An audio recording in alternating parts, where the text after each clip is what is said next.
Hi everyone! Welcome again sa aking channel.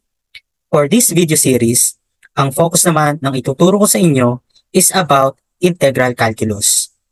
Before we start, please like, follow, and subscribe to my social media accounts. For this video, ang ituturo ko sa inyo ay ang process ng pagkuha ng antiderivatives of algebraic functions.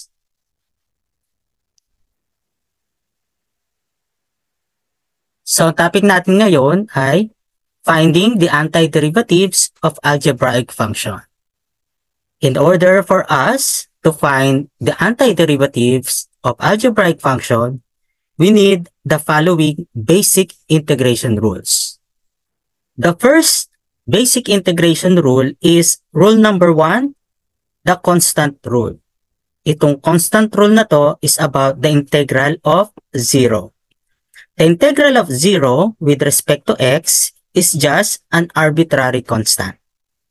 And then, ang basic integration rule number 2 is about the constant multiple rule. Ito naman is constant other than 0. The integral of k with respect to x is equal to kx plus c. Yung ating k is a constant other than 0. Halimbawa, ito ay 1. Ang kanyang integral ay 1x plus c. For other examples, we have the following. Kung halimbawa ang constant natin ay 2, the integral of 2 with respect to x is equal to 2x plus c. Kung ang ating constant ay 3, the integral of 3 with respect to x is equal to 3x plus c.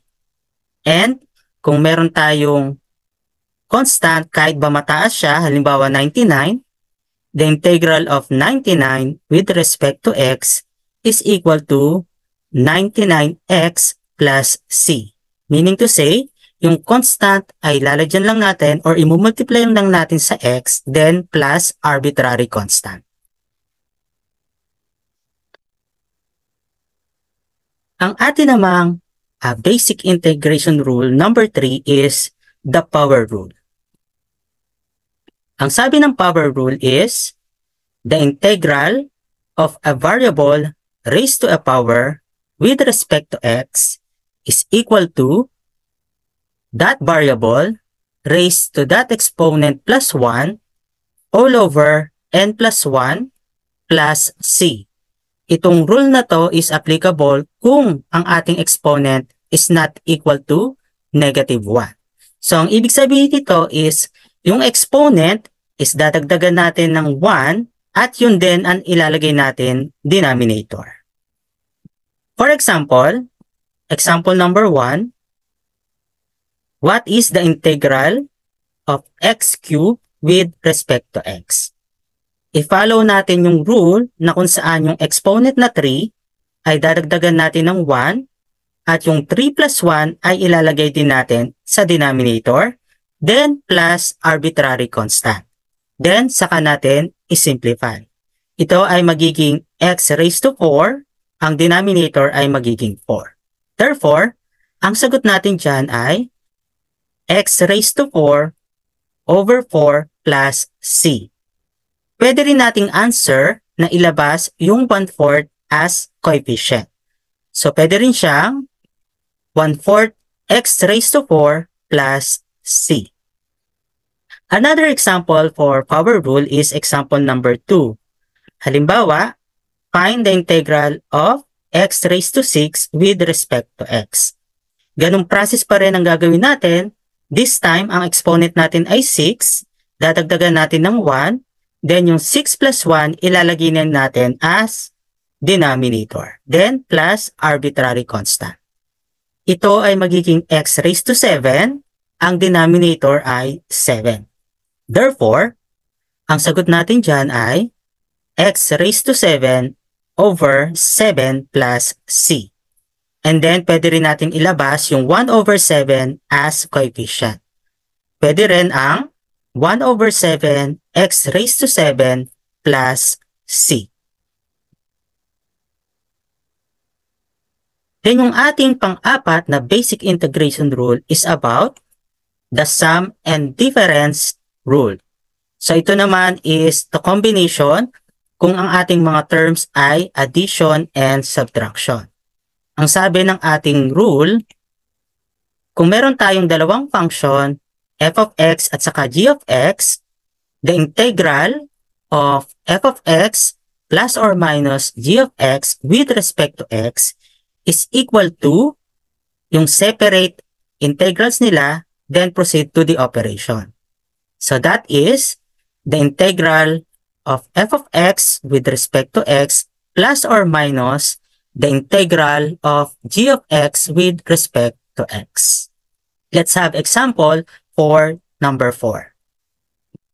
Example number 1, find the integral of x plus 4 with respect to x. Mapapansin natin na dalawang function ang involved dito, x at saka 4. Then ang operation natin is addition. So ibig sabihin, paghihiwalayin natin or kukunin natin yung separate integral nila, then proceed to addition. Ito ngayon ay magiging the integral of x with respect to x plus the integral of 4 with respect to x. Dito sa ating unang term, ang i-apply natin dito is power rule kasi meron tayong x raised to 1. So ito ngayon ay magiging x raised to 1 plus 1, then over 1 plus 1 plus constant or the arbitrary constant, i-label lang muna natin as C1 kasi magkakaroon ulit tayo ng constant ulit sa pangalawa. Then ito naman is gagamitan natin ng constant multiple rule na kung saan ang magiging sagot dito, the integral of 4 is 4x plus arbitrary constant sub 2. Then isimplify lang natin yung ating answer. Ito ay magiging x squared all over 2 plus 4x. Then i-combine na natin as a single arbitrary constant yung C1 at C2. Kaya ang ating final answer here is x squared over 2 plus 4x plus C.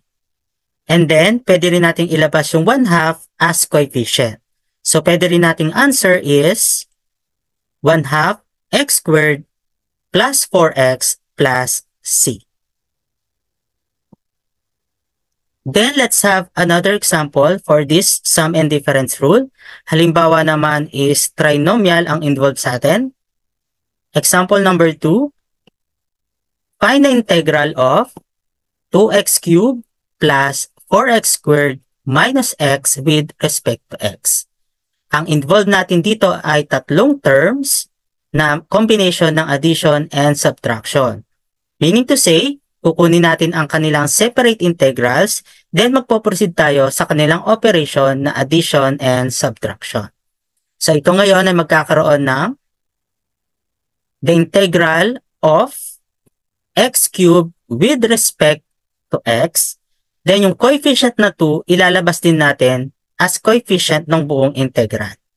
Then sa pangalawa naman is the integral of x squared with respect to x. Yung coefficient ng 4 ay ilalabas din natin as coefficient ng integral. And then last term, the integral of x with respect to x. Now, kunin natin ang kanilang separate integral. Dito muna tayo sa part na to. Itong x cube ay gagamitan natin ng power rule, then i-multiply natin sa 2. So ito ngayon ay magiging 2 times the quantity of x raised to 3 plus 1 over 3 plus 1 plus arbitrary constant sub 1. Dito naman sa ating pangalawa is, kukunin natin yung integral ng x squared using the power rule, then saka natin i-multiply sa 4.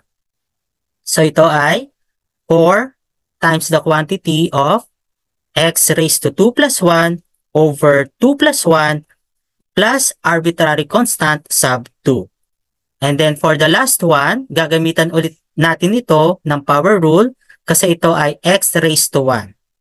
Ito ay magiging minus x raised to 1 plus 1 over 1 plus 1 plus arbitrary constant 3. Yan. I-simplify lang natin siya. Ito ay magiging x raised to 4 all over 4 times 2. Ito naman ay magiging x cubed over 3 times 4. Then ito ay magiging x squared all over 2. Then yung ating mga arbitrary constant, i-combine na lang natin sila as isang constant. So siya ay magiging 2 times the quantity of x raised to 4 over 4 plus 4 times the quantity of x cubed over 3 minus x squared over 2 plus arbitrary constant. Then pwede pa natin i-simplify ito. Dito sa part na to, pwede itong maging 1/2. Then retain na yung lahat. So final answer natin is x raised to 4 over 2 plus 4x cubed over 3 minus x squared over 2 plus c. And then again, pwede nating ilabas yung 1/2, 4 over 3 at 1/2 ulit as coefficient. So pwede rin nating final answer is 1/2 x raised to 4 plus 4 over 3 x raised to 3 minus 1/2 x squared plus c. Okay, so if you like this video, please like and share. Then pakipollow na rin po ako sa aking mga social media accounts. Thank you!